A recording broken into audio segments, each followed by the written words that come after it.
ตัวไม่เดียวเนี่ยเฮ้ยดื้อนี่หว่าหยุดเลยเอาไหนไม่จะถ่ายรูป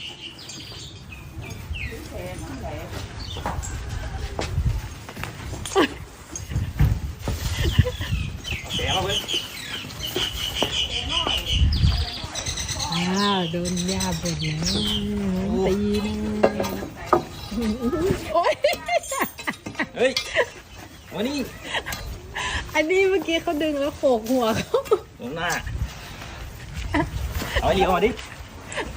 สวยเอาเดียวมาพ่อไปตีหนูหรอ